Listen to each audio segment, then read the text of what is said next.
혹시 수학 과목이신 분 손 한번. 다들 수학이신 거죠? 아, 수학이세요? 네. 제가 오늘 설명을 드리고자 하는 거는, 사실, 교육이라는 부분이 사실 되게 보수적이죠. 보수적이고, 사실 우리가 교육을 하고 있는데, 그 교육을 하는 형태에 대해서 당사자들, 학생들은 어떨까요? 학생들은 사실 10년 뒤, 15년 뒤에 사회에 나가서 자기의 어떤 역할을 발휘해야 돼요. 근데 과연 우리는 그들의 10년, 15년 뒤에 대한 미래를 위해서 지금 당장 교육을 하고 있나를 한번 돌아볼 필요가 있을 것 같아요. 그런 부분에 대해서 어떻게 변화해야 되고, 그 다음에 그런 변화가 왜 필요한지에 대해서 한번 풀어나가보도록 하겠습니다. 괜찮으시죠? 네. 저를 좀 소개해 드리도록 하겠습니다. 저는 현재 제가 하고 있는 일이에요. 네. 현재 제가 하고 있는 일이고, 여러 개 회사에 관여가 되어 있습니다. 제 일도 하고요. 물론 학원도 하고 있습니다. 그리고 목동에서 학원 하는 거는 이제 12년 동안 진행하고 있고요. 이제 13년째가 되고 있는데, 실제 수업도 많이 합니다. 네. 이렇게 경시 강의도 하고, 전체적인 일들을 하는데, 제가 이제 이런 일들을 하면서, 이런 일들을 할 수 있는, 이렇게 많은 일들을 할 수 있는 형태의 부분도 얘기를 들어보시면 좀 이해가 되실 거라 생각이 듭니다. 자. 사실 제가 이제 어떤 브랜드를 런칭을 했는데, 그거는 이제 다 들으시고, 만약에 혹시라도 궁금해 하시면 그때 한번 보여드리도록 할게요. 오늘은 제가 설명드리고자 하는 거는 제 어떤 상품이나 제에 대한 어떤 프로그램 설명드리려고 하는 게 아니라 실제 수학에 대한 변화가 왜 필요하고 제가 왜 이런 프로그램을 만들었는지에 대한 배경을 좀 설명드리고자 합니다. 자, 실제 저는 아까 말씀드렸던 것처럼 많은 일을 하다 보니까 사실 남들보다 좀 빠르게 시뮬레이션을 하고요. 남들보다 더 빠르게 미래에 대한 그림을 좀 많이 그리는 것 같아요. 그 결과 아까 이제 많은 일들을 하는 것 같아요. 다른 것보다는요. 근데 제가 이런 생각을 좀 해요. 과연 그러니까 제가 학원에 뛰어들었던 배경을 좀 설명드리면, 제가 어렸을 때 배웠던 학원, 나름 지역에서 가장 맹주였던 학원 중에 한 군데예요. 충남입니다. 고향이요. 그리고 그때 내가 어떻게 공부했었나 생각하면 저는 주입식으로 하진 않았던 것 같아요. 그러니까 학원에, 그 당시에 물론 학원이 워낙 스파르타식이고 워낙 엄하다 보니까 충남의 온양이라는 지역임에도 불구하고 온양천안의 충남에서 학생 수를 7,000명까지 키웠던 학원에 전 다녔었고, 그 학원에서 첫 번째 일을 했었고, 그죠? 그러다 보니까 제가 어렸을 때 배웠던 형태의 공부, 그걸 통해 성장했던 내 선후배들을 보면서 이런 게 그래도 필요한 교육이다 생각했던 부분이, 제가 이제 사회에 나와서 필드에 나와서 실제 강의도 해보고 그 다음에 어떻게 하면서 학원을 운영하면서 12년 동안 운영하면서 좀 정립이 된 것 같아요. 정립했던 부분이 어떤 부분이냐, 사실 제가 부모님들한테 그런 얘기를 합니다. 과거에는 사실 이렇게 막연하게 쫓아갔던 부분이 지금은 바뀐 부분 중에 가장 큰 게 뭐냐면, 사실 시대의 인재상, 시대가 요구하는 인재상에 따라서 사실 뭐가 바뀌죠? 대입 정책이 바뀌죠. 그죠? 대입 정책의 변화에 따라 뭐가 바뀌죠? 고입의 제도, 인재상이 바뀌어요. 그죠? 그러면 우리가 한번 생각해 볼 거는요, 과거에는 왜 우리가 수학 공부, 자, 수학으로 한번 예를 들어 풀어볼 건데, 왜 우리가 수학 공부를 할 때 어떻게 공부했었죠? 사실 과거의 인재상 한번 떠올려 보면 우리나라는 1등을 하던 게 별로 없었던 나라예요. 그죠? 그러다 보니까 뭐가 필요했던 거예요? 다른 나라에서, 우리나라는 이미 다른 나라보다 5년, 10년, 15년 뒤처져 있던 나라예요. 그러다 보니까 필요한 건 딴 게 아니라 어떤 게 필요했던 거예요? 그냥 그 나라의 새로운 문물을 받아들였을 때 이 받아들인 거를 열심히 따라하는 인재가 필요했던 거예요. 그죠? 그러니까 사실 과거에 필요했던 형태의 인재상은 누구예요? 시키는 거를 열심히 성실히 잘하는 인재가 필요한 거예요. 다른 인재가 필요했던 게 아니에요. 그러다 보니까 사실 과거에는 그 시키는 걸 따라했던 인재의 서열순위 바로 뭐예요? 그게 스카이예요. 그죠? 그러니까 과거에는 기업에서 채용할 때 뭘 채용했던 거예요? 스카이 순으로 채용했던 거예요. 왜? 시키는 거 너무나 잘할 것 같거든요. 근데 한번 생각해 보시면요, 2010년에 들어오면서 어떤 일이 터졌었죠? 서울대에서 가장 높은 형태의 과들 한번 생각해 보시면요, 가장 아이들이 들어갈 때 어려웠던 과들 계속 변동을 하죠. 그죠? 90년대 후반에는 물리학과였다가 2000년 초반에 컴퓨터공학과였다가 변동을 하는데, 그 변동이 사실 뭐예요? 사회에 나왔을 때 거의 연봉 순위가 비슷해요. 지금 어디 학과가 제일 타이트하죠? 통계학과 제일 타이트하죠. 빅데이터나 이런 부분 때문에. 근데 잘 생각해 보시면 2009년에 되게 어려웠던, 들어가기 되게 어려웠던 과가 있었어요. 서울대. 무슨 과죠? 조선해양학과죠. 그죠? 우리나라가 1위 했던 조선해양학과. 그죠? 근데 2010년 딱 넘어서자마자 어떤 일이 터졌죠? 조선해양이 다 선박업체가 부도가 났죠. STX 날라가고 다, 그죠? 제일 컸던 우리나라의 빅3가 거의 부도가 났어요. 한 해의 적자가 1조가 넘는 형태의 기업이 되고요. 그럼 그 당시에 서울대 조선해양학과를 갔던 친구들은 그런 거를 알고 갔을까요? 그죠? 어떻게 보면 그게 하나의 저는 신호탄이라고 봐요. 무슨 얘기죠? 우리가 준비하고 우리가 갔던 형태의 부분에서 이제는 좀 변화가 시작돼야 된다고 보는 거예요. 무슨 변화가 시작되느냐? 실제 미래를 준비하는, 미래의 직업을 예측하지 못한 채, 미래의 인재상에 부합하지 못한 채 역량을 키워가는 형태의 부분들은 뭐가 아니다? 제대로 된 우리 아이들을 위한 준비가 아니라는 거죠. 그죠? 한번 생각해 보실 필요가 있을 것 같아요. 그 부분을요. 그럼 과연 지금 4차 산업혁명 시대다라고 얘기하는데 우리나라가 전 세계적으로 1위 하고 있는 게 상당히 많습니다. 그죠? 그러다 보니까 기업에서는 한번 생각해 보세요. 워낙 보수적인 나라예요. 우버도 제대로 못 들어와요. 왜요? 택시 운전사들 일자리 잃을까봐. 그죠? 사실 코딩 교육이 적나라하게 들어온다고 했지만 고작 들어온 건 뭐예요? 일주일에 1시간씩 1년만 들어왔어요. 왜요? 기존 정규 선생님들의 일자리를 뺏었을까봐. 그죠?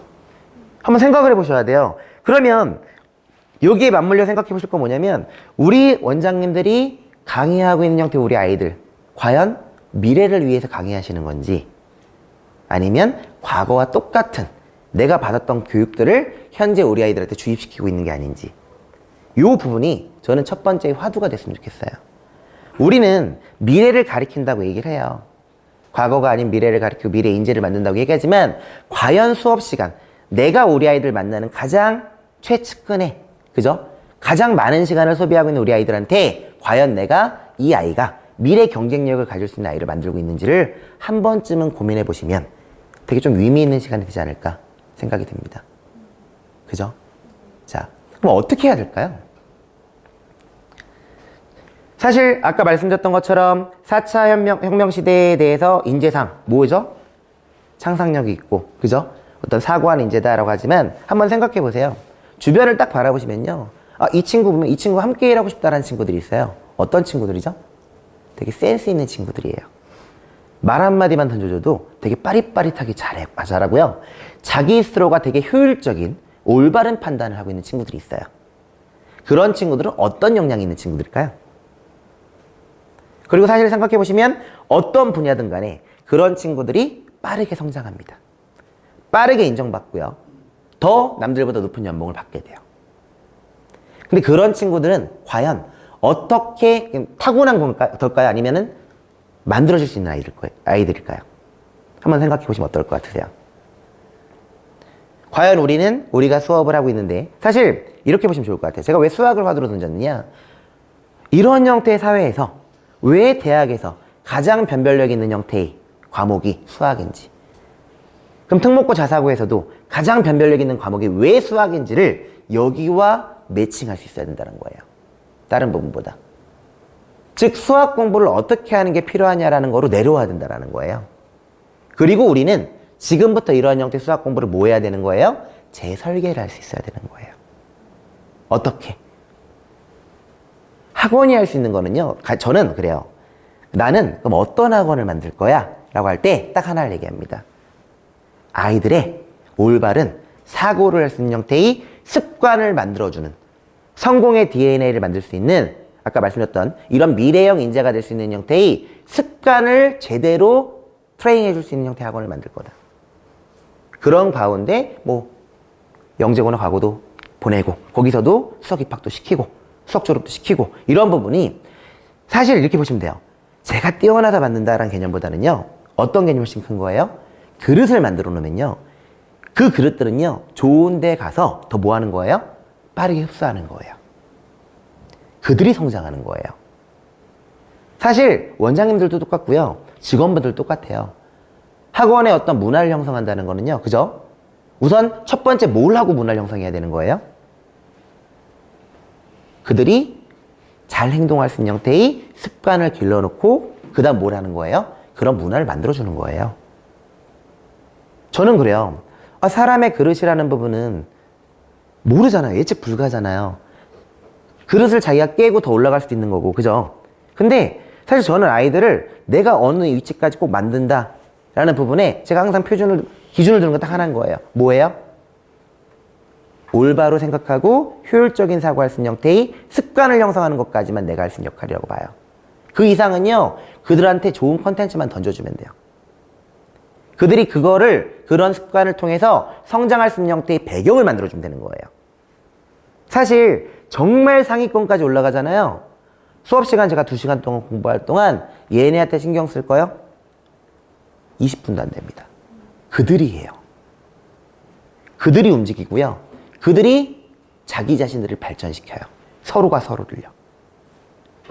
되게 좋은 문화인 거예요. 근데 한번 생각해 보시면 회사 운영에서 회사가 가장 이상적으로 성장하고자 하는 회사를 떠올리면요. 그 회사도 어때요?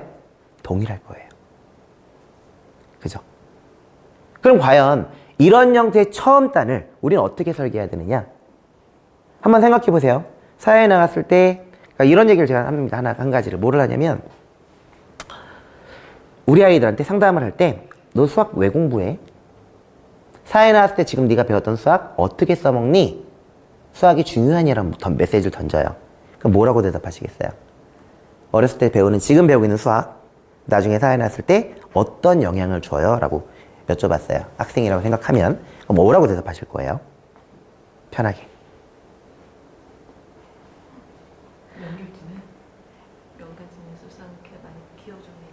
연결 습관을 많이 키워준다? 디테일하게는요? 구체적으로는요? 좀 물 한 잔만 주세요. 네. 애들은 도움이 안 된다고 생각하세요? 아이들은 도움이 많이 안 된다고 하죠. 그죠? 왜 그럴까요? 도움이 안 된다고 하는 이유가.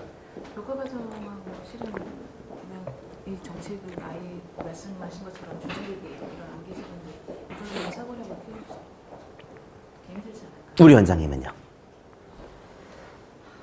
저도 똑같이 그렇게 생각해요. 비슷하다 생각하시죠? 네. 그죠? 혹시 다른 생각 갖고 계신 분 계신가요? 우리 뒤에 원장님은요? 저는 그냥 이렇게 아이들한테 얘기할 때 네가 삶을 살 수 있는 힘이라고 얘기를 항상 하거든요. 근데 이제 구체적인 직접적인 연관은 없이 그리고 있어요. 그죠? 약간 우리는 늘 그래요. 추상적으로 얘기해요. 제가 왜 이 얘기를 수학으로 푸느냐? 잘 들어보시면요. 우리가 초등학교 때 수학을 배우는 부분은 추상적이에요. 구체적인 개념을 통해서 수학을 배우고 있지 않습니다. 근데 재밌게도요. 대부분 초등학교 때 모두 가르쳐요. 중학교 과정들도 가르쳐요. 그 선생님들이. 근데 또 재밌는 거는요. 반대로 보면요. 교육을요. 우리가 가르치는 형태의 교육을 야, 교육은 이렇게 가르치는 거야 라는 형태의 뭐가 없어요? 표준 매뉴얼이 없어요. 그리고 강사들은 되게 보수적이다 보니까 자기의 노하우를 뭐 하기가 어려워요? 잘 전달 안 해줘요. 그죠? 학원도 사실은 또 내리교육을 받다 보니까 이 받았던 교육이라는 부분이 정말 의미 있는 교육인지 아이들한테 정말 선한 좋은 영향력을 줄 수 있는 형태의 교육인지를 스스로가 잘 몰라요. 이게 사실은 현실이라는 거예요. 즉 뭐와 뭐가 연결이 안 되는 거예요? 현실적인 우리 아이들이 하고 있는 형태의 교육과 그죠? 실제 이 교육을 통해서 미래 인재상을 만들어가는 그 길목이 끊겨 있는 거예요. 근데 이게 끊겨 있는 이유는 저는 하나예요. 교육의 부재예요. 그 다음에 우리는 늘 익숙한 걸 전달합니다. 내리교육이에요. 사실 수학 재밌게 웃고자 하면 얘기하면 우리 어렸을 때 배웠을 때 얼싸탄코 배웠을 때 안아주면서 얘기했지만 지금도 그런 사람 많잖아요. 그죠? 그냥 암기를 시키려고 하는 거잖아요. 근데 물론 고등과정은 지금 보면요 많이 바뀌었어요. 뭐가 많이 바뀌었느냐? 시중에 나와 있는 영상들이 되게 많아요. 좀만 제대로 준비하면 지역 원장님인데 이 사람은 인강들을 다 보면서 사람마다 성향에 따라서 너 이거 따라해. 너 이거 계속 보고 따라해. 그건 되게 잘 돼요. 이런 데도 있더라고요.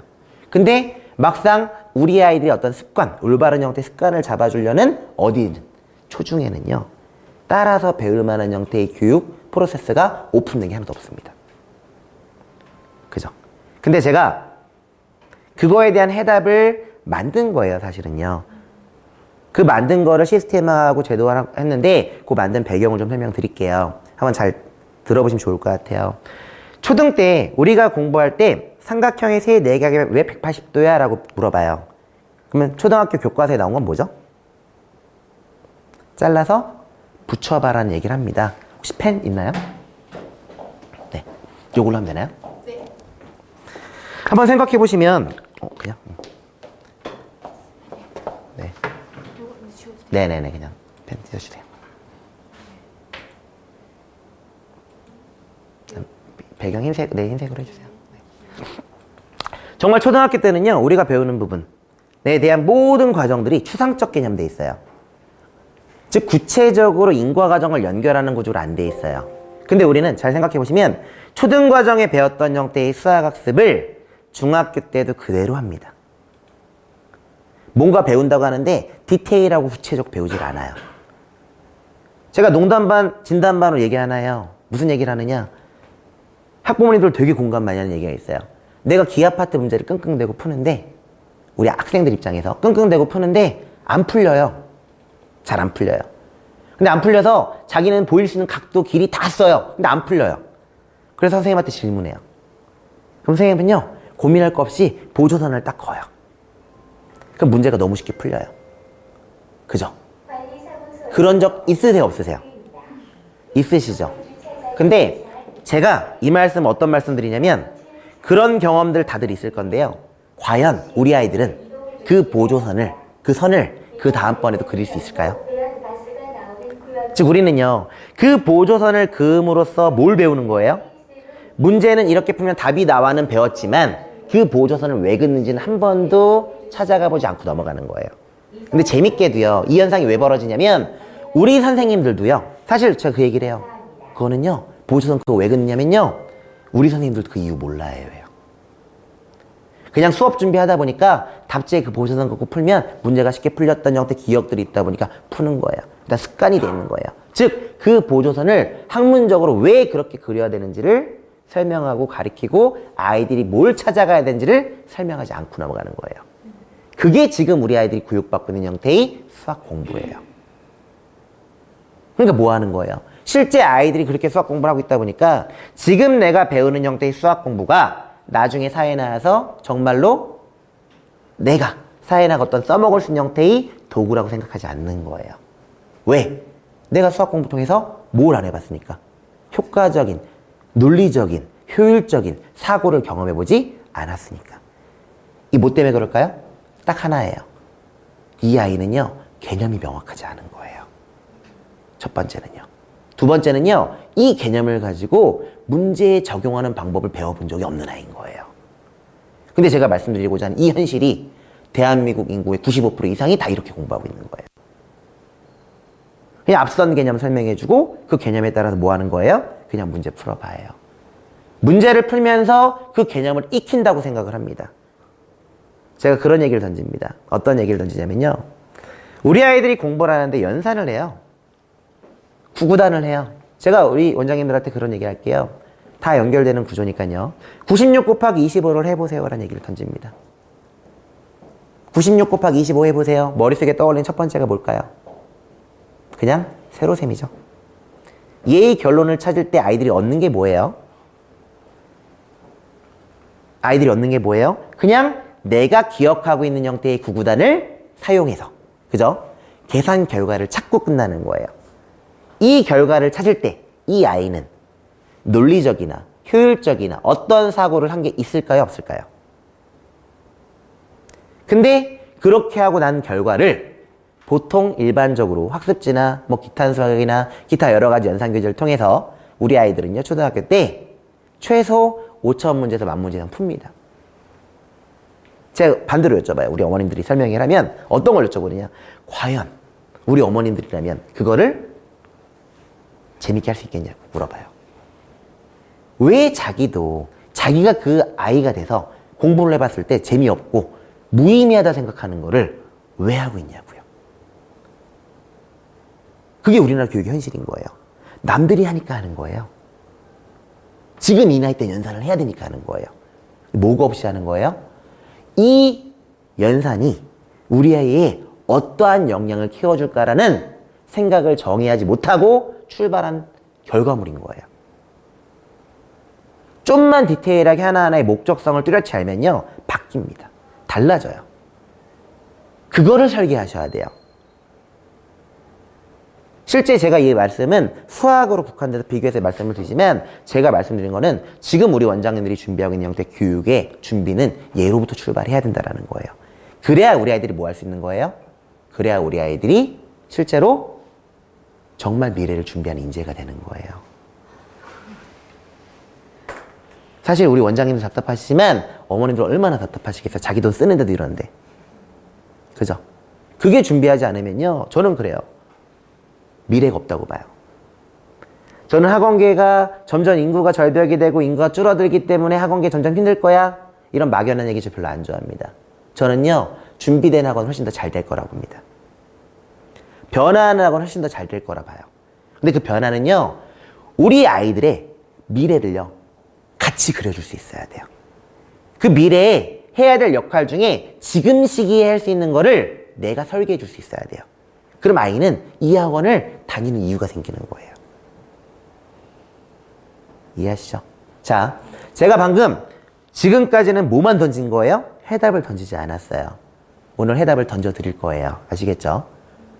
해답 안 던지니까 어때요? 답답하시죠? 공감은 하는데 어때요?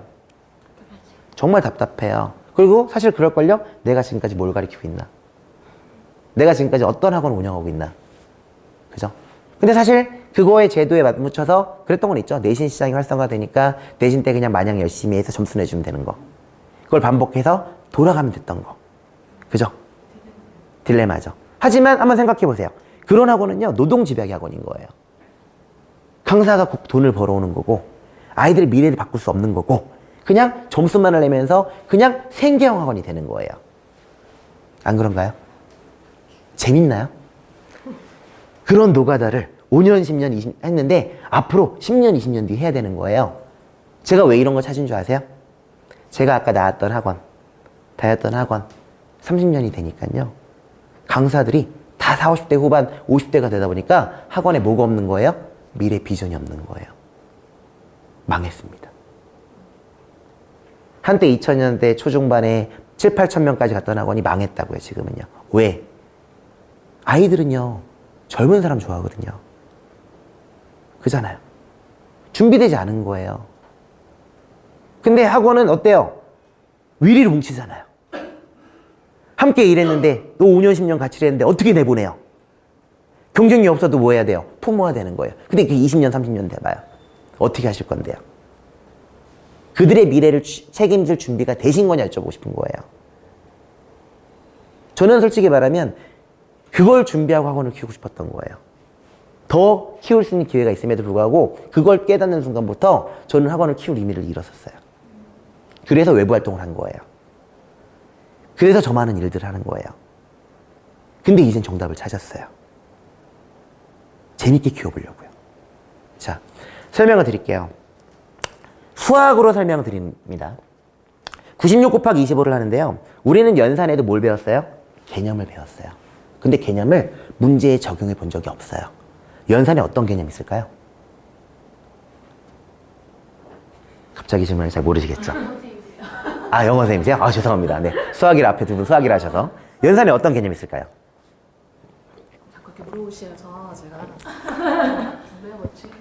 그죠? 분배 법칙 있고, 교환 법칙 있고, 결합 법칙 있어요. 엄밀히 말하면 덧셈 곱셈에 대한 교환 법칙, 덧셈 곱셈에 대한 결합 법칙, 분배 법칙이 있지만 우리는 이 개념을 문제에 적용하는 연습을 안 해본 거예요. 만약에 한번 생각해 보세요. 그냥 아까 구구단했던 형태로 만 문제를 푸는 아이가 있어요. 근데 연산 법칙에 따라서 96 곱하기 25를 하는데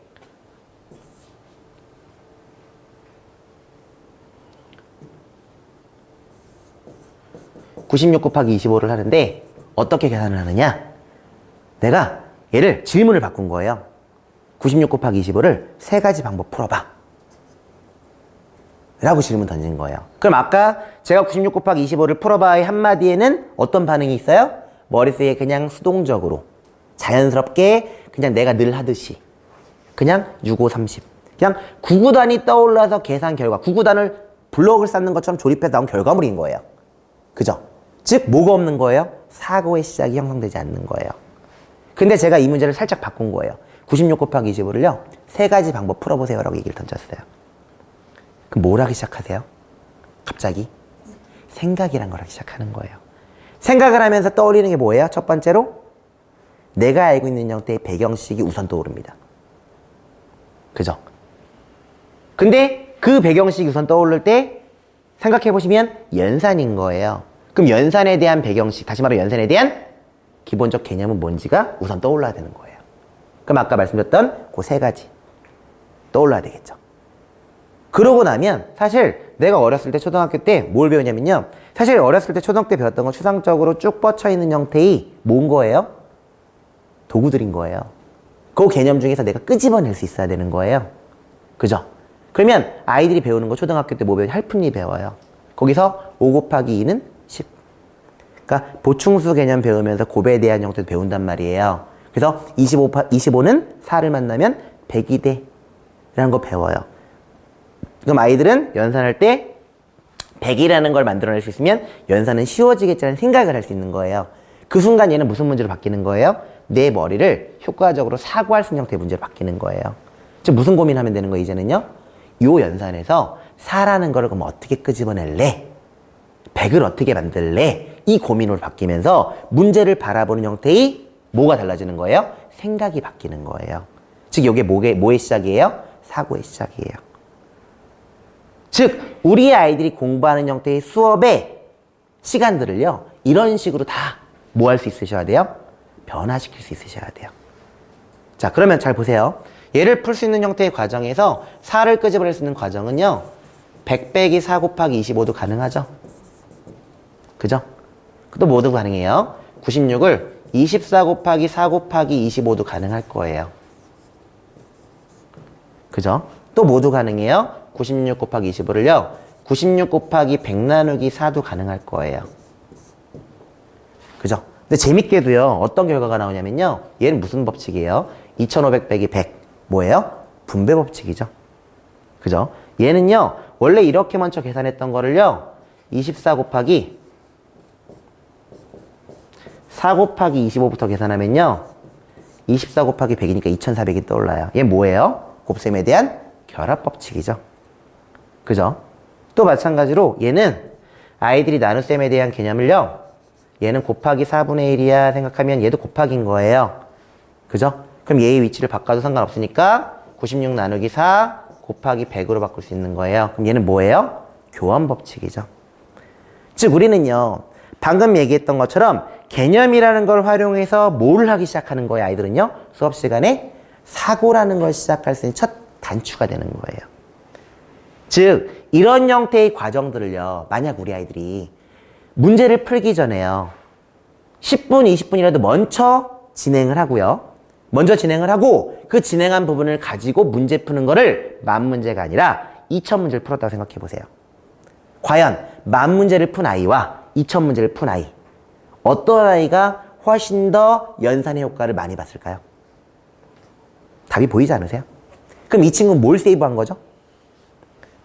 이 친구가 그걸 통해서 얻은 결과물은 뭘 것 같으세요? 첫 번째, 시간을 세이브하겠죠. 두 번째는요, 수학을 재밌게 하겠죠. 왜? 무의미한 걸 하는 게 아니잖아요. 시키는 걸 하는 게 아닌 거잖아요. 세 번째는 그 시간 동안에 재밌게 했다 보니까 뭐가 들어요? 사고가 늘겠죠. 그럼 이 아이는 뭐가 더 빨라지는 거예요? 어느 순간 암산도 되지만 뭐가 빨라지는 거예요? 효과적인 사고하는 방법을 터득하는 거예요. 근데 한번 생각해 보세요. 이러한 형태의 연산은요, 수학이라는 형태의 문제를 푸는 과정을 한번 잘 생각해 보시면요, 우리 원장님들께서 아까 왜 고민하시는지 부분을 잘 보세요. 수학은요, 하나의 문제를 풀 때요, 이 문제를 풀기 위한 뭐가 있는 거예요? 우선 첫 번째는 개념들이 존재합니다. 이렇게 보시면 돼요. 대체 기본 교재는 뭐고 응용교재는 뭐고 심화교재는 뭐야? 라고 생각하면요. 이렇게 보시면 돼요. 경시교재가 아닌 이상은요. 기본교재에서 배우는 형태의 수학 개념과요. 응용교재에서 배우는 수학 개념과 심화교재에서 배우는 수학 개념은 동일합니다. 다르지가 않아요. 그럼 뭐만 다른 거예요? 개념은 동일한데 그 문제 한 문제를 풀 때 개념 중에서도 쉬운 개념이 있고 그 개념들이 연계해서 파생되는 어려운 개념들이 있어요. 그러면 쉬운 개념 한두 가지로 푸는 문제가 기본교재예요. 쉬운 개념 두세 가지나 어려운 개념 하나로 푸는 문제가 응용교재 정도가 되는 거라고요. 그죠? 즉 개념을 이 한 문제를 해결할 때 필요한 조건이 많아지고 그거에 사용되는 개념이 많아질 때 이걸 우리 뭐라고 하는 거예요? 심화교재라고 하는 거예요. 그럼 그 심화교재를 제대로 푼다라는 건 뭘 할 수 있는 거예요? 문제를 정확하게 분석하는 힘을 기르는 거예요. 근데 재밌게도요. 주변을 한번 보세요. 아이들한테 기본 교재만 쭉 빼는 학원들이 되게 많아요. 그죠? 그 아이는요. 경험만 할 뿐이지 사고를 전혀 안 하고 넘어가는 거예요. 그죠? 즉 근데 그걸로 어머님들을 논리적 설득을 또 못 하세요. 사실은요. 잘. 이해하시죠? 그런 부분들을 되게 디테일하게 보실 수 있어야 되는 거예요. 왜? 이 목적은 다 뭐예요? 우리가 뭘 준비해야 되니까? 우리 아이들의 미래를 위한 올바르된 습관을 형성해 줘야 되니까요. 이해하시죠? 제가 왜 이 말씀 드리는지 아시겠죠? 자, 얘도 디테일하게 예를 들어 드릴게요. 자, 수학은요. 옛날에 하이레벨 같은 교재는요. 어땠어요? 요즘 안 쓰이잖아요. 왜요? 쓸데없는 돌아가게 만드는 복잡한 계산들 되게 많았잖아요. 수학은 사실 그게 아니니까. 수능이 바뀌면서, 그죠? 수능은 어때요? 복잡한 계산 문제 아니에요. 효율적인 사고라면요, 문제가 되게 쉽게 풀리는 문제인 거예요. 생각의 전환이 문제를 5분 동안 풀 거를 1, 2분 만에 해결할 수 있게 만드는 게 지금의 현실의 수학이라고요. 그게 현실의 뭐예요? 심화 수학들이에요. 근데 우린 그걸 잘 몰라요. 왜요? 제대로 안 해봤거든요. 거기까지 올라가면 두려워하거든요. 왜? 우리는 심화 교재를 생각해서 딱 세팅했는데 심화 교재를 딱 풀렸더니 어때요? 주르륵 틀린 게 많죠? 그럼 뭐가 들어와요? 엄마들의 컴플레인 들어오는 거예요. 그럼 학원에서 어떤 결정을 해요? 이럴 바엔 심화 교재 하지 말자가 되는 거예요. 이게 현실인 거예요. 논리적으로 설득을 못 하시기 때문에 그대로 끌려가는 거예요. 근데 재밌게도요. 우리 아이들이 공부할 때 비효율적인 한번 쭉 생각해 볼게요.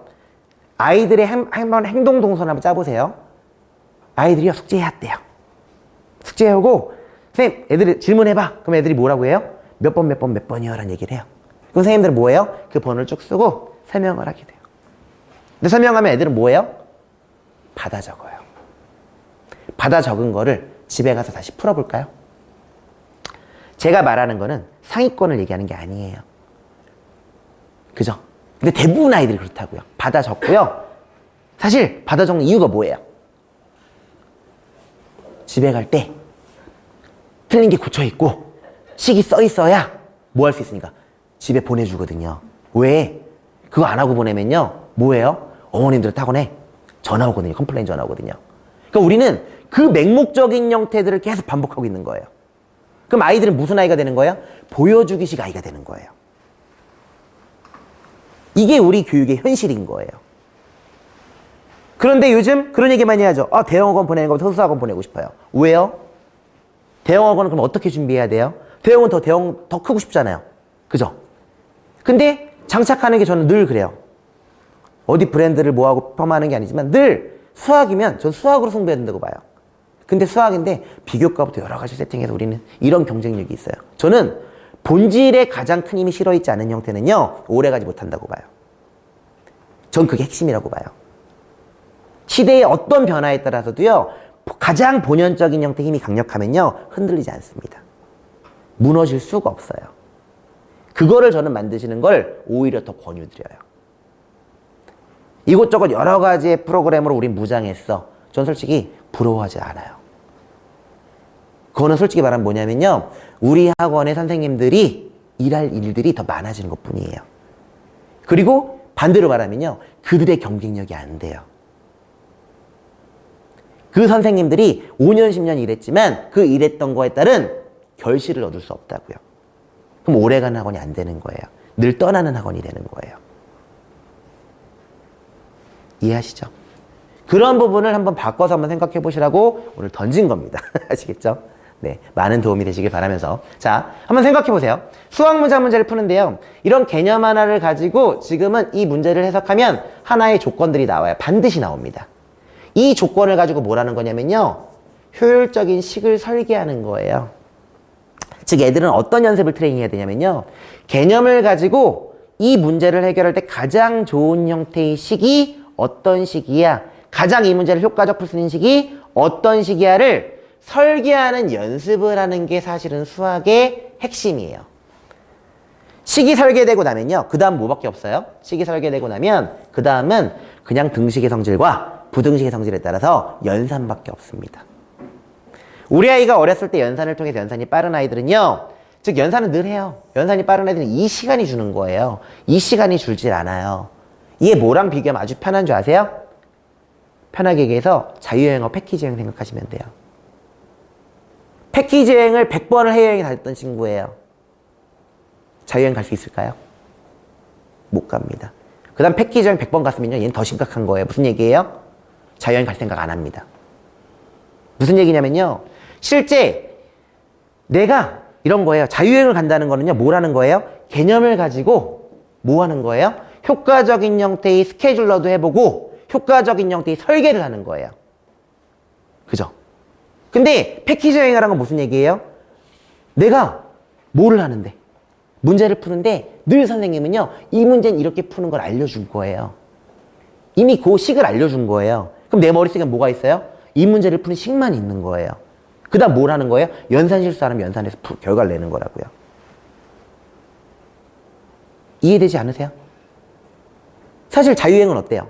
한 번 할 땐 시행착오 겪겠지만 준비 과정 오래 걸리고 시행착오 겪겠지만 한 번 하다 보면 두 번째 어때요? 자신감 붙어요. 또 하게 돼요. 또 뭐가 돼요? 재밌어져요. 그죠? 보람도 달라요. 결실도 다르고요. 수학은 그래요. 무슨 얘기냐? 내가 개념을 가지고요.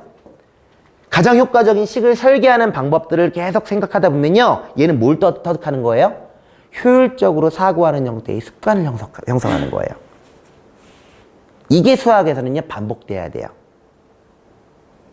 근데 이런 형태의 구체화된 형태의 개념을 이런 형태의 구체화된 개념 형태를 잡아주는 구체화된 개념의 첫 시작은 어디냐? 그게 중1입니다. 한번 생각 잘 해보세요. 아직도요 우리나라 강사들 중에 80, 90%는요 중등 강사하기보다 고등 강사하기를 원해요. 이유가 뭘까요? 딱 하나예요. 페이가 더 높아서. 그리고 대부분의 강사들이 어떤 마인드가 있냐면요. 야 학원에서 원장이 중등 강사 하다가 고등 강사 올려준다고 하지? 야 뻥치지 말라고 해. 안 올려줘. 네가 차라리 외곽 지역 가서 고등 강사 하다가 고등부로 지원하는 게 훨씬 더 좋아. 이게 그냥 강사의 99%의 머릿속에 있는 마인드예요. 근데 그거는 원장과 강사가 서로가 만든 문화인 거예요. 사실은요. 체계적으로 성장할 수 있는 뭐가 없어서 그런 거예요. 과정이 없어서 그래요. 잘 생각해 보시면 그런 얘기를 합니다. 고등학교 1학년 딱 올라가서 보는 시험이 뭐예요? 3월 모의고사. 두 번째 뭐 봐요? 4월 내신을 보죠. 4월 말이나 5월 초에. 그죠? 근데 이 첫 번째 형태의 시험에 1등급 맞은 아이가 고3 수능 때 1등급을 못 맞을 확률은요. 10%가 안 됩니다. 무슨 이유 때문에 그럴까요?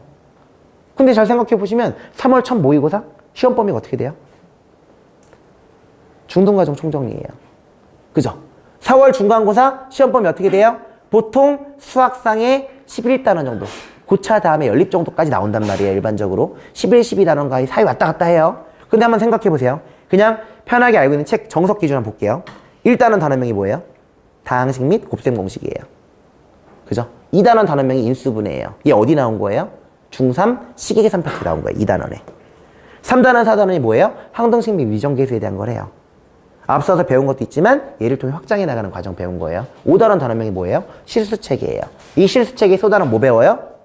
중학교 1학년 1학기 때 배우는 1단원에 배우는 정수 자연수부터 출발해서 유리수를 거쳐서 무리수까지 배우는 거. 다시 말하면 중등 과정에 있는 1단원 다시 한번 쭉 리뷰하는 거예요.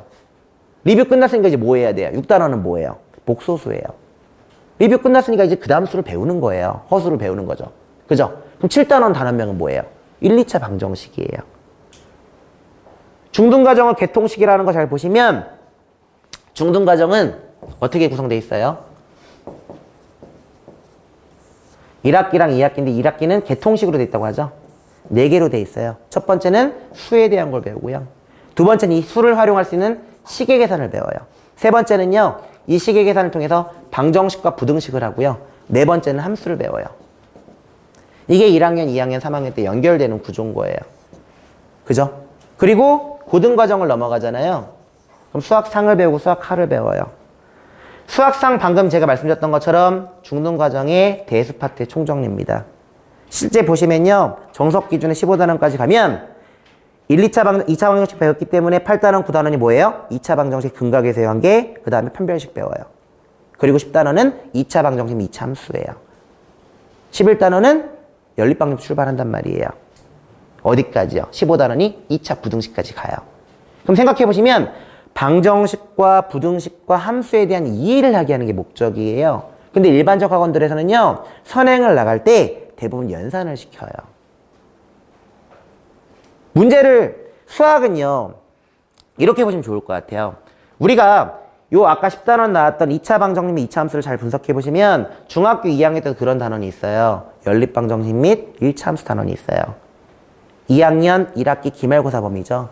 근데 잘 보시면요, 1학년 때 배웠던 1차 방정식이 누구를 만나서 1학년 2학기 때 나왔던 두 직선의 위치 관계를 만나서 얘로 가는 거예요. 즉 우리는 방정식을 식으로 푸는 걸 가리키는 게 아니고요. 뭐 해야 되는 거예요? 얘네가 이렇게 변형해서 그래프로도 풀 수 있구나.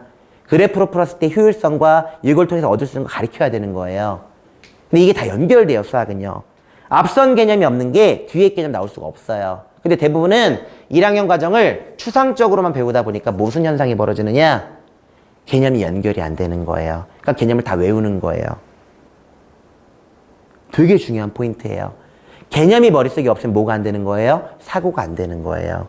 그러니까 나중에 사회에 나와서 수학은 필요 없는 과목이야. 이런 얘기를 하는 거예요. 우리가 첫 번째 할 거는요, 그럼 이런 개념을 올바로 어떻게 배울 거냐를 잘 찾으셔야 돼요. 그 개념이 어떻게 연결되는지 아셔야 돼요. 자, 한번 보세요. 우리가 얼마나 사실은 그걸 모르고 지나갔냐면요, 2학기 단원을 딱 보셔도요, 첫 단원이 뭐예요? 기본 내용이 작도예요. 작도에서는요, 첫 번째 뭐예요? 동일한 크기의 각을 작도하는 법을 배워요. 그죠? 즉, 이 각 주어지고요, 이 각과 동일한 크기 각 옆에 작도해봐 해요. 그럼 우리는 어떻게 배웠냐면요, 첫 번째 임의의 선분 근다 배우고요, 두 번째 여기서 콤파스 돌리세요. 세 번째 요점에서 콤파스 돌리고, 네 번째 여기서 잡아서 작도하고, 다섯 번째 작도한 걸 만나는 점 연결하면 동일한 그 각이에요 라고 작도를 배워요. 그럼 저희 어른들, 지금 우리 원장님들 계실 때는요, 얘를 어떻게 배웠냐면요, 다음 중 작도 순서로 올바른 것은 배웠던 게 교과과정 문제였어요. 그죠? 근데 지금 한번 생각해 보세요. 얘가 왜 같은 크기의 각이에요?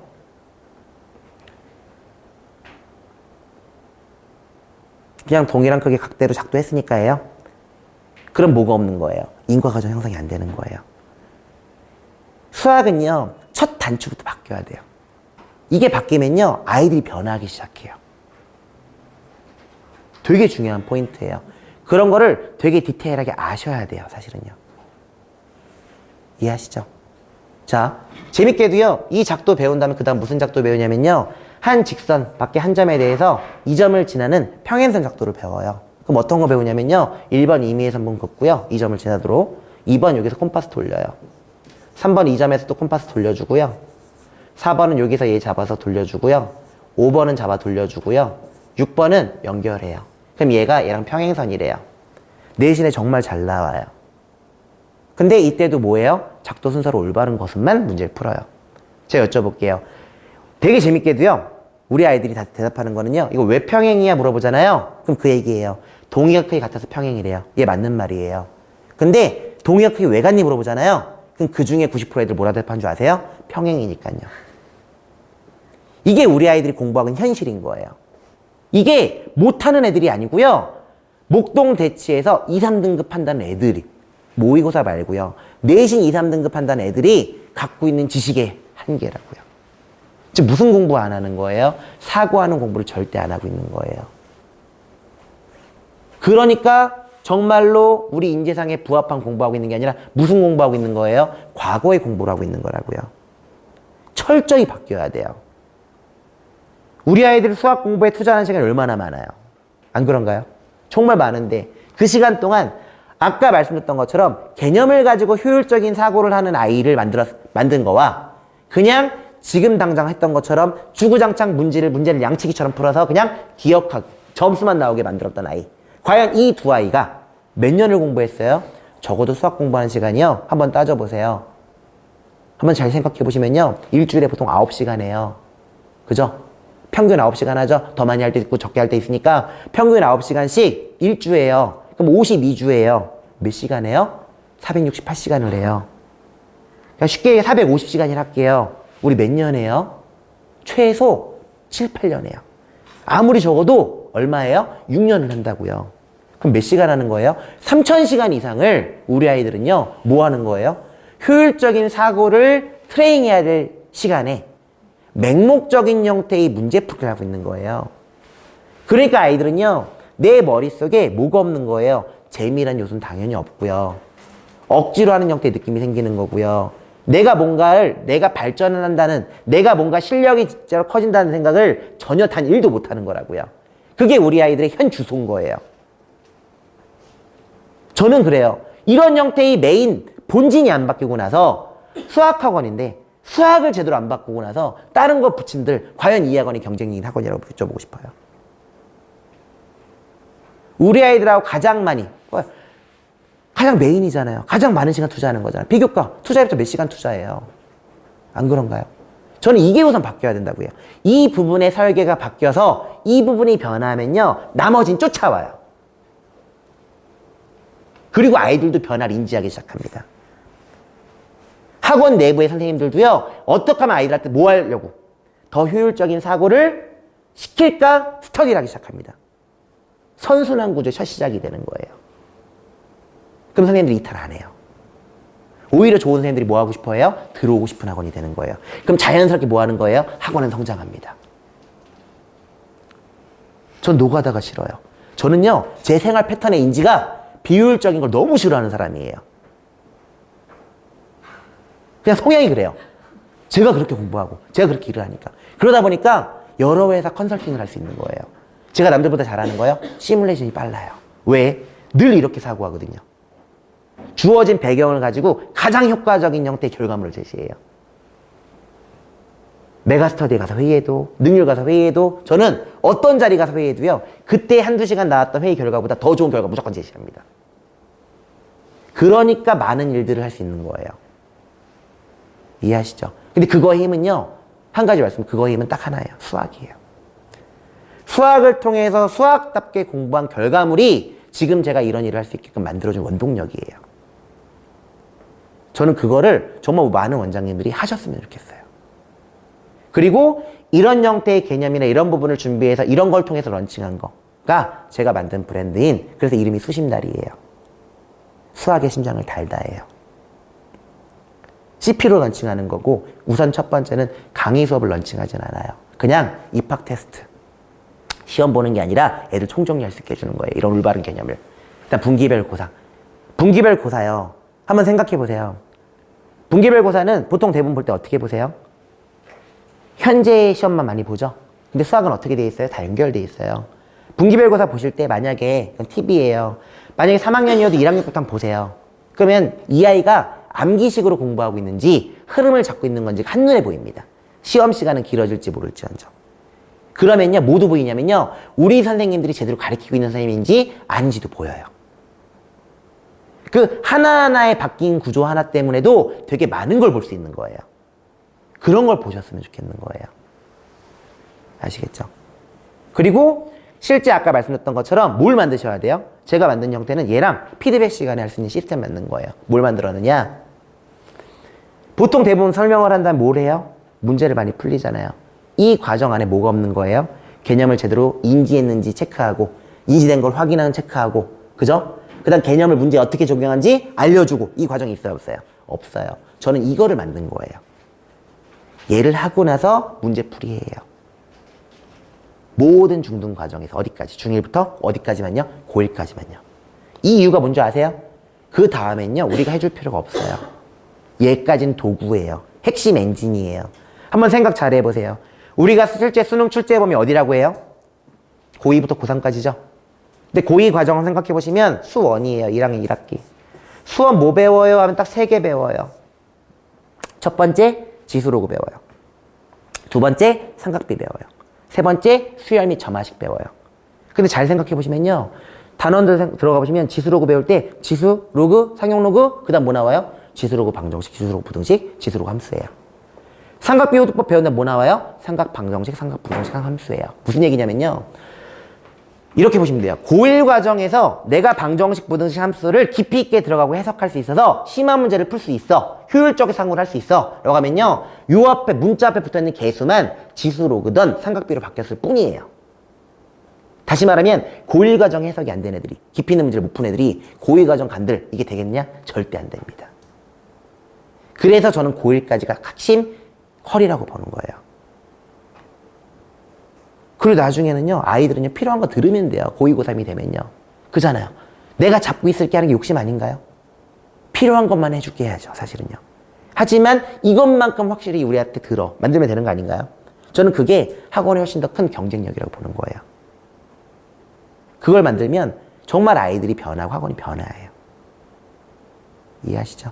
네. 그래서 더 설명을 드려도 되지만 우선 질의응답하면서 필요한 거 보여드리는 걸 가고요. 제가 이제 설명드리고자 하는 거는 이런 부분들이 바뀌어야, 그죠? 이런 부분들이 바뀌고 필요하시면 제가 기아파트에서 연결되는 연결고리나 이거 다 설명해 드릴 수 있어요. 수학적으로도. 그거는 질문하시면 해드릴게요. 우선 제가 말씀드린 거는 그래도 오신 분들이 많은 도움이 되시길 바라는 마음에. 그리고 전 그래요. 옐타, 불타 첫 시작이에요. 어떤 시작이냐? 변화의 첫 시작이라고요. 그죠? 정말 제가 말씀드렸던 형태를 매주 지금 8주 과정 하시면서 오시면서 매주 한번 생각해 보세요. 저는 늘 그래요. 어제보다 오늘이 나아야 되고요. 오늘보다 내일이 더 나아야 돼요. 무조건요. 과거를 돌아가는 거 되게 싫어해요. 했던 말 또 하는 거 되게 싫어하고요. 그런 분들 안 만나요. 네. 이해하시죠? 네. 그래서 제가 우선 설명드리고자 하는 메시지는 사실 다 전달 드린 거예요. 더 이거를 제가 2시간 더 드릴 수 있고 3시간 더 드릴 수 있어요. 더 내용적으로는. 근데 어쨌든 제가 전달드리고자 하는 메시지는 전달드린 거고요. 그런 부분에 대해서 우리 원장님들 질문 있으면 질문을 좀 받는 걸로, 그리고 같이 한번 대화해보는 걸로 나머지 시간을 좀 보내도록 하겠습니다. 그게 낫겠죠? 네. 네, 편하게 질문해 주십시오. 불량 학생이라 수업을 잘 안 듣고 나갔다 오더라고요. 우선 제일 중요한 게 이게 수신사에 어떻게 좀 가르칠 때 그게 녹아나는지 그거를 보고 싶으세요? 네. 아, 그래요? 아니 철학적으로 인생 강의를 들은 것 같은데 철학을 들은 것 같은데 수신사에 프로그램인가요? 네, 제가 런칭한 프로그램이 있고요. 현재는 파트너스 이렇게 정식 런칭은 6월이에요. 지금은 수학 원장님들 대상으로만 수학을 정말 하면서 얘를 통해서 제대로 배우고 싶은 원장님들 대상으로 어제부터 첫 스타트해요. 됐어요.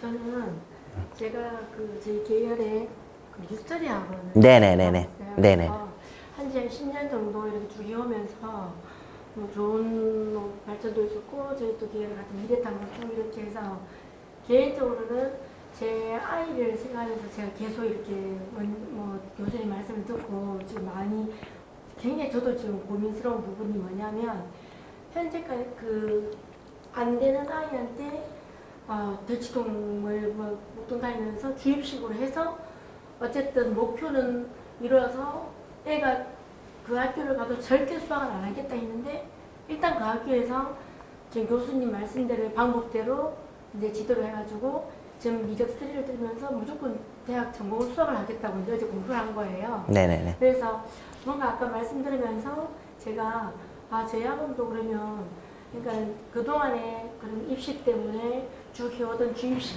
그 입시만 위해서 해오던 그 초등학교 때 그런 과정을 아이가 너무나 도망치고 싶어 했는데 수학을 전공하겠다니 그 변화에 대해서 아마 제가 잠깐 느낀 수신날과 아마 비슷한 어떤 반응이 있지 않았을까. 네네, 맞습니다. 제가 수신날을 좀 저는 개인적으로 좀 저희가 좀 변화도 해야 될 시기해서 좀 들어보고 싶습니다. 네, 알겠습니다.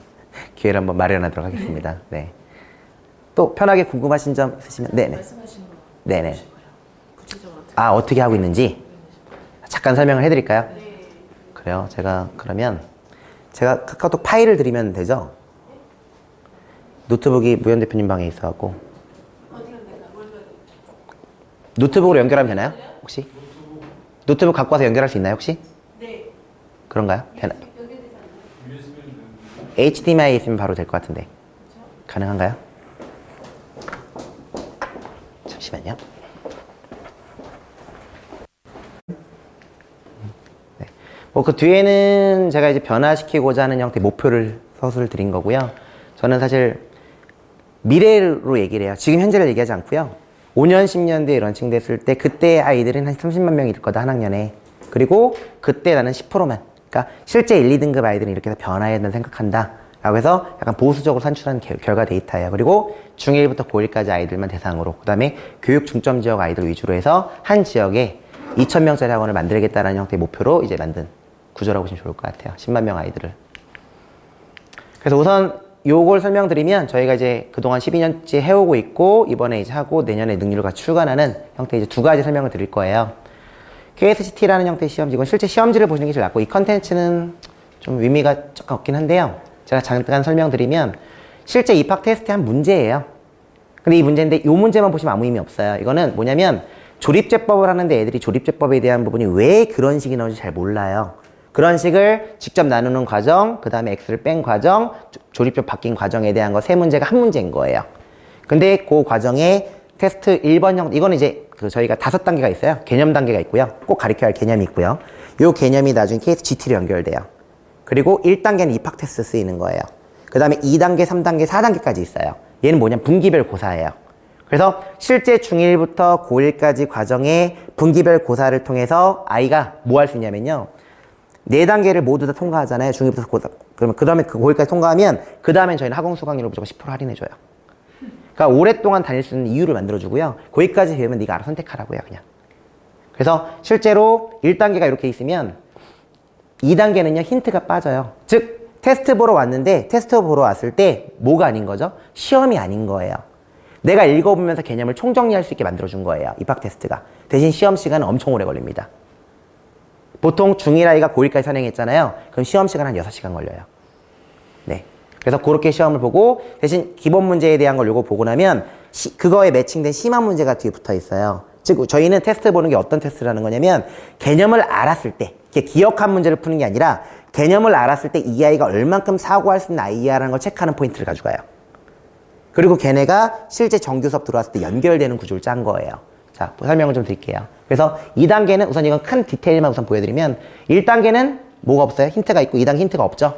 그럼 2단계는 1단계 입학 테스트 보고 나서 이 친구가 70% 이상 학원을 설계하기 나름이에요. 80% 이상 통과한 친구들 대상으로 뭘 만드는 거예요? 통과한 아이들 대상으로 그 다음번 시험 볼 때는 2단계를 보는 거예요. 통과 못한 아이는 다시 1단계 보는 거고요. 그렇게 해서 4단계까지 다 이수를 해야 돼요. 그럼 3단계는 블랭크가 더 늘어나요. 그 다음에 4단계는 네, 이거는 좀 예시로 들기 좋은 문제는 아니에요. 근데 이런 문제도 있다. 4단계는 진짜 서술이에요. 그래서 4단계까지 전체 과정을 통과하면 아이들을 아까 얘기했던 혜택을 줄 수밖에 없는 거예요. 그 정도까지 한 아이들은요. 실제 수학에 대해서 뭐 할 수 있는 시작이 된 거예요? 자기 주도적으로 공부할 시작이 사실 돼 있는 거예요. 그러니까 학원에 그만큼 신경을 덜 써도 되니까 할인을 받아야 맞는 거죠. 자, 그런 이제 학원에 오래 다니는 이유를 만든 거기도 하고요. 아까 말씀드렸던 것처럼 이 시험은 중1 개념부터 고1 과정까지 다 봐요. 중3이든 고1이든. 왜? 수학은 중1부터 개념이 다 연결되어 있기 때문에요. 그리고 모든 개념을 이렇게 다 만들어 놓은 거예요. 그래서 실제 요거를 가지고 저희가 입학 테스트를 보고요. 두 번째는 KSGT예요. 즉 입학 테스트 분기고사하고 나서 이제 피드백 시스템인 거예요. 피드백 시스템을 어떻게 설계했느냐? 학원의 정규 수업을 건들 생각은 없어요. 지금 당장은요. 근데 학원의 피드백 시스템이 사실 보조적인 역할을 되게 많이 한단 말이에요. 다른 수업 시간 못 해결한 거 해결하고 가게 하는 학원도 있고, 그죠? 근데 학원의 수업보다 더 뛰어난 관리를 만들자라고 해서 만든 형태의 프로그램이고요. KSGT는 이 4가지 프로세서로 구성되어 있어요. 실제 문제를 풀 때 아까 제가 설명드렸던 과정이죠. 그죠? 실제 문제를 풀기 전까지의 과정을 동일한 형태의 시간만큼 학습을 시키고 문제를 풀게끔 합니다. 그래서 실제 보시면 개념인지 구조란 건 뭐냐면 전체 아이들이 수학의 전체 로드맵 안에 내가 어딜 배우고 있는지 인지를 하고요. 그 배우고 있는 과정 안에 꼭 알아야 될 형태의 개념들을 저희가 정리하고 이렇게 개념 연산 키워드를 만들어요. 그 다음 그거에 대한 부분을 가지고 얘를 직접 써보게끔 하는 거예요. 하나하나에 대한 과정을요. 그래서 실제 저희 KSGT 노트에는요, 요런 걸 쓸 수 있게 하고요. 애들이 개념에 대한 거 배운 거를 가지고 클로즈백에서 본인이 서술하게 합니다. 그 다음에 실제 책을 열고, 이게 개념 인지인 거예요. 내가 머릿속에 알고 있는 형태의 개념과 실제 책을 통해서 찾아본 형태가 어떻게 다른지를 인지해보고서 넘어가는 거예요. 인지 과정이 끝났으면 그 다음에는 인지한 걸 확인해야 되는 거예요. 그죠? 인지한 걸 확인은 어떻게 하느냐? 실제 일반 형태의 문제를 푸는, 반복적인 문제를 푸는 게 아니고요. 개념들을 물어보는 형태로서 개념 인지를 체크해 줍니다. 두 번째는요. 요 과정은 한 10분 걸려요. 이게 보시면 월수금반이다. 그럼 이게 왼쪽 게 월요일이고요. 오른쪽 게 수요일이에요. 계속 앞단계로 시프팅이 된다고 생각하시면 돼요. 그래서 그 개념들에 대한 거를 공부할 수 있게 해주고요. 세 번째, 개념 적용 어떻게 하느냐? 저희 아까 KSGT를 다른 컨텐츠를 보셨으면 되게 제가 설명했던 논리적 구조로 모든 게 설계되어 있구나. 그 안에서도 되게 과학적 설계되어 있습니다. 수학적으로요. 자, 보시면 개념 적용 학습은요. 이건 잘 한번 보시면요. 실제 이게 KSGT에 있는 하나의 문제예요. 그 다음 이 문제는 KSGT의 심화편에 있는 문제인 거예요. 즉, 개념을 가지고요. 얘를 올바르게 찾아가는 과정을 설계하는 걸 배우고요. 그죠? 그 과정에 대한 걸 실제 문제에도 그런 설계 방법대로 적용해서 문제를 해결할 수 있어를 알려주는 거예요. 즉, 개념을 문제에 효과적 적용하는 방법론적인 걸 가리키는 거예요. 그리고 나서 뭐 하느냐? 실제 문제풀이 들어가게끔 해주는 거예요. 그거를 매일 반복하게 합니다. 단원별로 필요한 형태의 문제들을 하게 하고요. 근데 한번 잘 여기 보시면요. 제가 이제 설명 때 잠깐 말씀 안 드린 게 있는데 이렇게 보시면 좋을 것 같아요.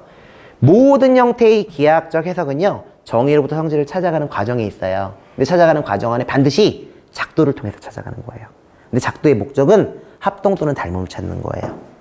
합동 또는 닮음을 찾으면 우리가 한번 생각해 보세요. SAS 합동을 찾았잖아요. 그럼 결과 해석은 뭐냐면 얘 SAS 때문에 합동이 되는 순간 SSS, AA가 같은 거예요. 그러면 SAS 찾았던 조건을 뺀 나머지 ASA가 문제 풀 때 성질이면서 실제 해석해야 되는 결과물들이에요. 그래서 잘 보시면 요걸 찾아가는 과정의 작도를 통해 찾아가는데 작도의 목적은 뭐예요? 합동이에요. 근데 합동을 찾았으면 뭘 할 수 있는 거예요? 내가 SS 합동 찾았기 때문에 결과 해석을 통해서 찾은 SS를 지운 나머지 ASA를 살펴봐. 그게 실제 네가 말할 수 있는 성질이며 실제 네가 문제 풀 때 적용하는 거야 라는 걸 해줬으면 실제 문제에서도 그런 부분이 다 적용되어 있는 거예요. 내가 이 문제를 푸는데 어떻게 푸는 거야? 그럼 작도의 목적은 뭐였어? 해서 쭉 스토리별로 이걸 연습하는 거예요. 그래서 실제 개념이 문제에 적용되는 형태, 그리고 아까 말씀드렸던 것처럼 입학 테스트가 다 이렇게 구성되어 있어요. 분기별 고사 형태가 다. 그래서 실제 아이들은 늘 피드백 시간에도 이걸 체험하고 이걸 경험한 뒤에 문제 풀게끔 들어가고요. 그 다음에 실제 분기별 고사 볼 때도 그렇게 하고 들어가는 거예요. 그래서 실제 아이들은 계속적으로 이런 부분 자체가 트레이닝이 되는 게 무엇보다 중요하다예요. 그리고 사실 큰 학원에서 할 수 있는 형태들이 뭐가 있겠어요. 그러니까 이거는 뭐 일반 문제에서 온라인이나 사이에 피드백이 들어가고 하겠죠. 그죠? 이건 뭐 기존에 쓰시던 거랑 크게 다르지 않으니까. 근데 요 문제도 저희는 의미 없는 문제들 다 빼고 나온 형태의 문제라고 좀 보시면 좋을 것 같고요. 저희가 요 다음에는 지금 이제 특허랑 이건 이제 저작권이나 특허가 다 들어간 형태 컨텐츠고요. 그 다음에 저희가 이제 과제 관리 어플이 있어요. 이 어플은 뭐냐면 효율성. 아이들한테 효율성을 만들어 주려고 해요. 무슨 얘기냐? 학원에 반에 애들이 10명이 있어요. 이 10명의 과제를 꼼꼼하게 체크하면 어때요? 시간이 오래 걸리죠? 그럼 수업 시간이 어떻게 돼요? 비효율적일 거예요. 그죠? 그래서 실제 수신달은 아까 했던 KSGT랑 KSGT랑 과제 관리 앱으로 정식 런칭합니다. 1단계는요. 근데 이 과제 관리 앱은요, 실제 아이들이요, 답을 줘요. 그러니까 지금은 저희가 테스트 베이스로 우선 하고 있는 거고요. 지금 앱은 개발 중에 있는 거예요. 그래서 그러니까 자기들이 그 단답을 주는 거예요. 풀이를 주는 게 아니고요. 단답을 주면 그 단답을 갖고 채점을 해요. 그 채점을 하고 나면 아까처럼 공부했던 아이들은 뭘 할 수 있냐면요. 내가 이 문제를 풀었을 때 효율적 개념으로 풀었는지 아닌지를 인지하기 시작해요. 그러면 실제 어플에다 이 한 문제를 찍는 거예요. 이 한 문제를 찍어주면 찍을 때마다 아이들이 뭐 하느냐. 학원에서 뿌려주겠죠. 그럼 찍으면 실제 찍었을 때 아이들은 맞고 틀리고를 체크해요. 요거는 이제 과거 버전이라서 좀 지금 바뀌었고요.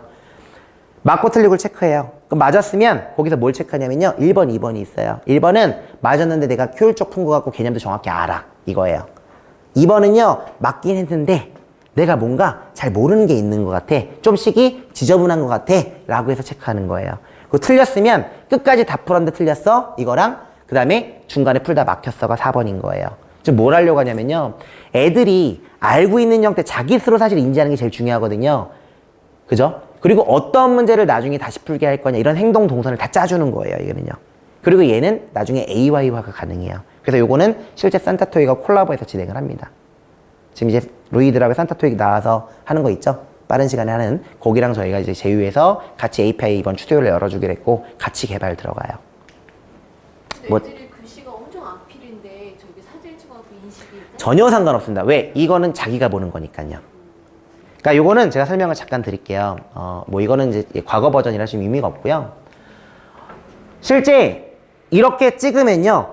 이게 저희가 지금 테스트를 구글 스플래시를 하는 거예요. 한 반에 15명짜리 반에서 요 테스트를 하는 건데 제가 정석하고 저희 자체 교재를 과제로 내준 거예요. 그리고 애들이 1번부터 그러니까 안 찍은 건 5번이 되는 거예요. 그래서 실제 그 데이터가 쭉 쌓이는 거예요. 근데 사실 실제는 뭐가 쌓이냐면요. 잘 보세요. 과제 점수가 60점이라는 건 점수가 높을수록 좋은 게 아니죠. 낮을수록 좋은 거죠. 그러니까 1이니까요. 과제 방어율이라는 게 있어요. 그러니까 두 가지로 관리를 해주는 건데 실제 보시면 이렇게 점수가 딱 들어오잖아요. 그럼 뭐가 되는 거예요, 사실요? 선생님은요, 수업 시간에 과제를 효율적으로 관리할 수 있고요. 수업 시간에 문제를 풀어줄 동선이 짜지는 거예요. 왜요? 문제별로도 밑에 뭐가 나와요? 애들이 풀린 점수대가 나오겠죠? 그럼 이거 높은 점수도 풀어주면 되는 거죠. 그죠? 그러니까 실제로 수업할 때 쓸데없는 시간을 다 빼주는 거예요. 그리고 아이들도 내가 미리 공부할 때 뭘 체크하게 해주는 거예요?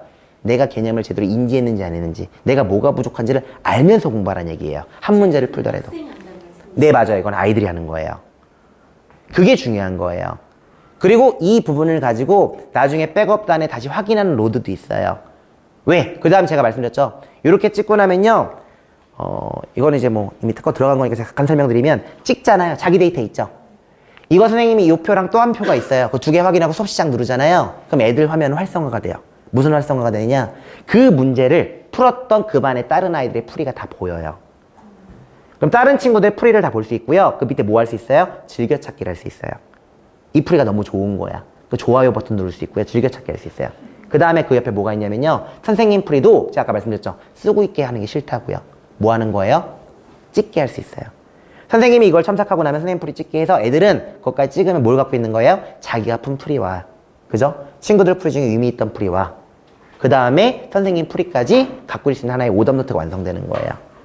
근데 그걸로만 끝나진 않아요. 그 뒤에 아이들이 이걸 갖고 다시 인지해서 푸는 과정까지 다 설계되어 있습니다. 즉 무슨 얘기냐? 실제 이렇게 풀었어요. 이렇게 풍이야 찍은 거죠. 자기 모은 거잖아요. 그럼 나중에 이 문제를 직접 풀어야 되겠죠. 풀 때 나 수업 시간 들은 걸로 충분히 이해해서 바로 풀었어. 1번. 풀었는데 다시 이 내용들 공부하고 풀었어. 2번. 했는데 잘 모르겠어. 3번이에요. 그거를 아이들이 학습 수행도로 또 봐요. 그리고 얘가 KSCT랑 연결돼요. 다. 연결돼서 실제 학교 성적하고 어떻게 변화하는지를 다 예측할 수 있게 하고요. 그거에 따른 이거를 사실 이게 되게 재밌는 게 뭐냐면 이런 거예요. 아이들한테 과제를 할 수 있는 이 앱의 효율성은 그거예요. 이 학원에 누가 문제 과제 풀었다라는 거 던져주는 거예요. 몇 번째 이수 중이라고. 그리고 여기에 과제를 안 한 친구들은 사실은 콜링까지 가요. 그런 걸 다 이제 붙여놓은 거예요. 시스템적으로요. 그러니까 실제 학원의 입장에서 이것만 딱 도입했지만 뭐가 되는 거예요? 관리를 잘한 학원이 됐다라는 걸 만들어주려고 하는 거예요. 그러니까 그게 학원들에서 제가 이걸 했던 가장 큰 이유는